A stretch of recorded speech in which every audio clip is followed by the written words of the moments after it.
In this video, I'm going to go through questions 7, 8, 9, and 10 of the Momentum and Impulse review questions. Number 7. A .145 kilogram baseball is moving at 35 meters per second when it's caught by a player. Find the change in momentum of the ball. Now remember, our equation for momentum is P equals mv. Since I have a change in momentum and the mass is constant, that must be caused by a change in velocity. So I could say my change in momentum is mass times my change in velocity. And usually when we do this, delta V, we usually do final minus initial. Likewise, we could have actually calculated the final momentum, which would be momentum of the mass times the final velocity. I could then also calculate the initial momentum. That would be momentum equals mass times the initial velocity. And then I could just subtract these two. Either way is fine. Let me go with this one. Why? Because then I only have to pick up my calculator one time. It's just a factorized version of this subtract this. In this case, my mass is 0.145 kilograms, and I'm going to be multiplying it by my final speed is 0, and my initial speed was 35. Now if I pick up my calculator and I put in the numbers, I'm going to get negative 5.1 kilograms meters per second. I've rounded it. The negative just means it went from having a momentum to not having it. It's decreased its momentum. Okay, let's go on to part B. It says if the baseball is caught with the mitt in a stationary position so that it stops in 0.050 seconds, what's the average force exerted on the ball? Well, in this case, we're going to have to use our equation, the net force, or in this case, we're going to say it's the average force, is going to be the change in momentum over time. It's the only one we have so far that links momentum and forces. Now, I know what my change in momentum is. They've just given me time, so let me put in my numbers. Negative 5.1 and 0.050. I'm going to get an answer of 102 newtons. You might say, why is that force negative? Remember, it did oppose the motion. It stopped it. And then finally it says, if the mitt is moving backwards so that the ball takes 0.5 seconds to stop, in other words, if the player then cradled it as they caught it, then let's find out what our new net force will be. Same equation. The momentum hasn't changed because it has the same initial velocity and the same final velocity, but now I have this 5.1 divided by the increase in time it takes, and now I have 10.2, negative again, newtons. It takes a much smaller force to stop it over the larger time than we had with a short time. We needed a much larger force. Number 8. A car is moving at 10 meters per second and crashes into a barrier and stops in 0.050 seconds. So here's my car, here's the wall, and there's a child 20 kilograms in the car. Assume the child's velocity is changed by the same amount as the car in the same time period. What is the impulse needed to stop the child? Okay, so impulse is another way of saying the change in momentum. So again, the child's mass is constant, so I'm going to say mass is going to be the change in velocity.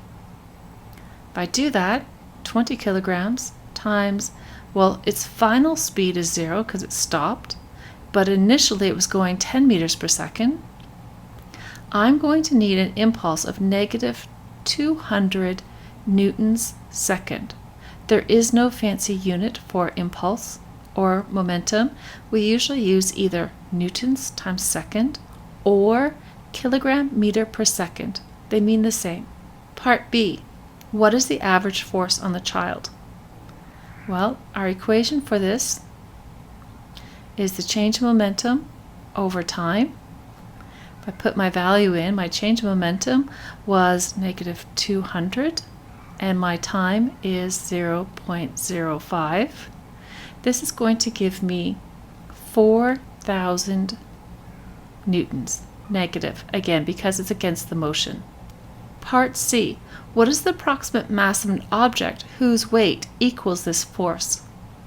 Remember, the weight is the force due to gravity, and here's the equation we use. The force due to gravity, or weight, equals mass times g, g being 9.8, the acceleration due to gravity. If I move that around, that's 408 kilograms.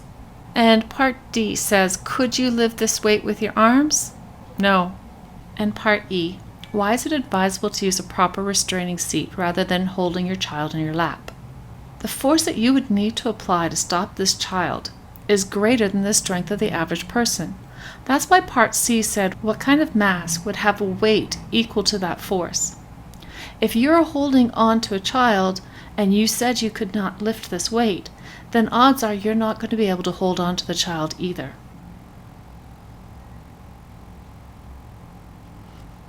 Also, seat belts are designed to stretch a little bit more. And we know that that increases the time and will decrease the force.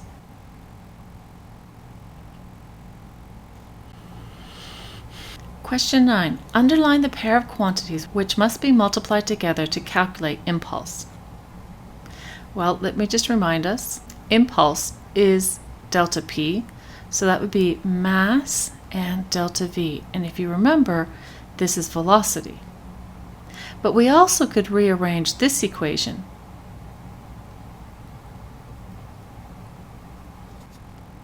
Which would give us momentum would be the force times time. So let's see which ones are available. Force and mass? No. Force and velocity? No. Mass and time? No. Time and velocity? No. Weight and velocity? Did you get tricked? Weight is the force due to gravity, not the mass. So the only one that's possible would be force and time. Okay, so here we have an example. We've got a block moving here at 2.4 kilograms at 3 meters per second, and it hits a stationary block. And after the collision, they join together and they move at the same speed, which we're calling v. First of all, it says calculate the momentum of block A before the collision. So I'm just going to momentum, and I'm just going to put a little a there to remind us we're doing it about block A. So it's going to be the mass of block A and the speed of block A.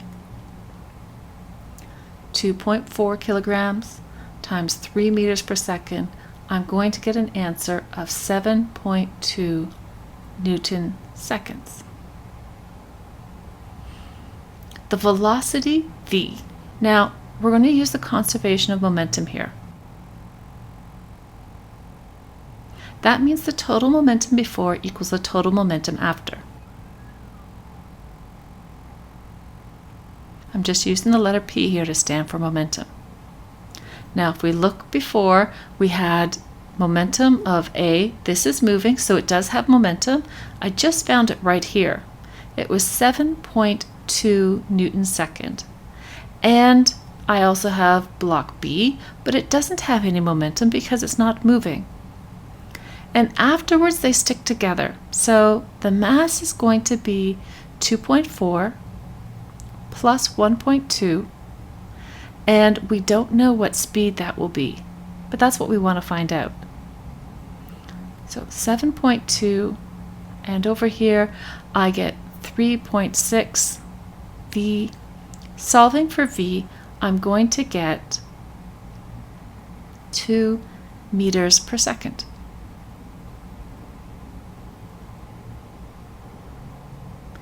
And finally, it asks for the impulse experienced by block B during the collision. Remember, impulse is just a change of momentum, so it'll be m delta v. And in this case, it wasn't moving, and then now it's moving at 2 meters per second. So its mass is 1.2, and the final speed is 2 minus the initial speed of 0. That's going to give me 2.4 Newton seconds. And finally, it says, suggest why the total kinetic energy of the blocks A and B after the collision is less than it was before. And for that, you need to remember what kind of collision this is. It was an inelastic collision.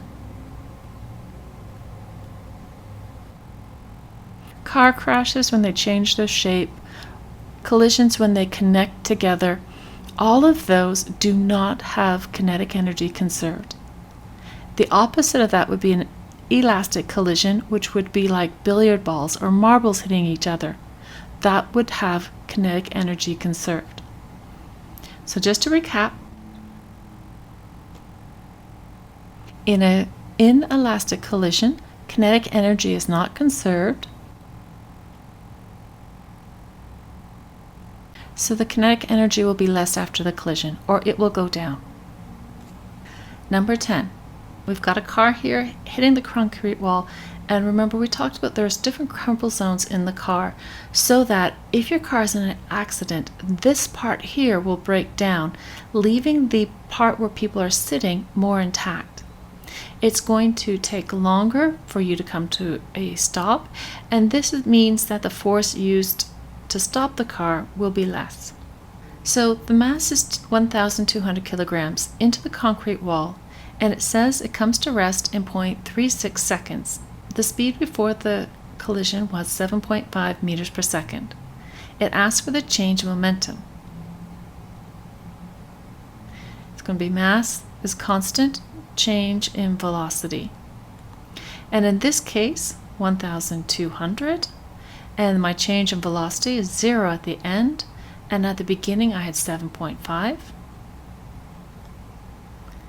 This is going to give me negative 9,000 Newton second.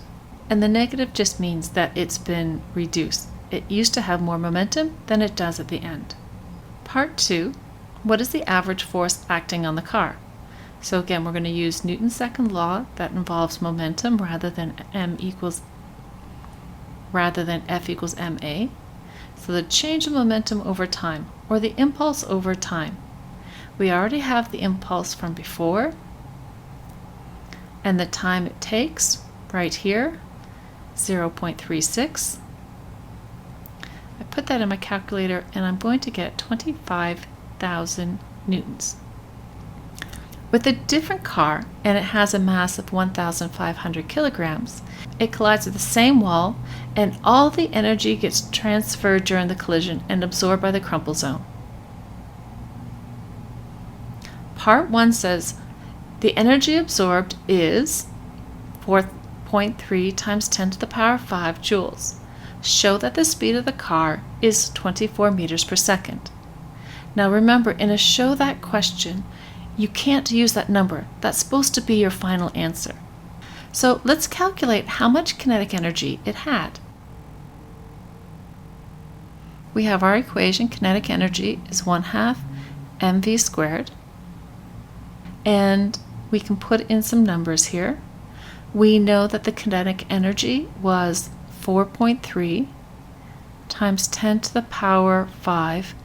Don't forget, on your TI Inspire or even your Casio, put that in your calculator like this, 4.3, and hit that EE button,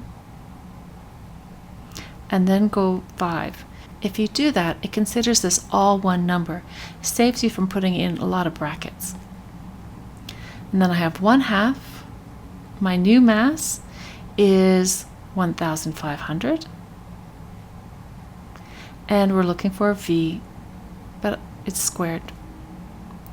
All right, get rid of a 1/2 would be like multiplying both sides by 2.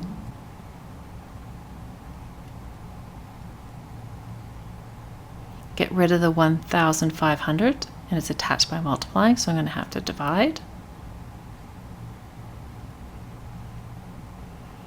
And I don't want the square, so I'm going to do a square root. You can do this in multiple steps. I'm just being lazy and only want to pick up my calculator one time. And when I do, I'm going to get 23.944. Now let's take a look. I only had 2 significant figures here or here, so are all of those really valid? No. That's basically 24 meters per second. That's where our answer is in the show that the speed is 24 meters per second. It's not saying it's exact, but it should round to give you the same number. Part 2. Suggest what would happen to the car if it was traveling faster than that when it hits the wall. Well, if it's faster, it's going to have more kinetic energy. And since it's going to have to still stop, that means all of that kinetic energy has to go somewhere, or it's going to have a larger impulse.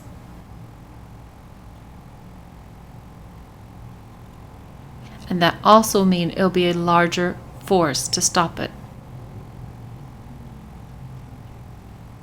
I hope that helps you out to solve these problems.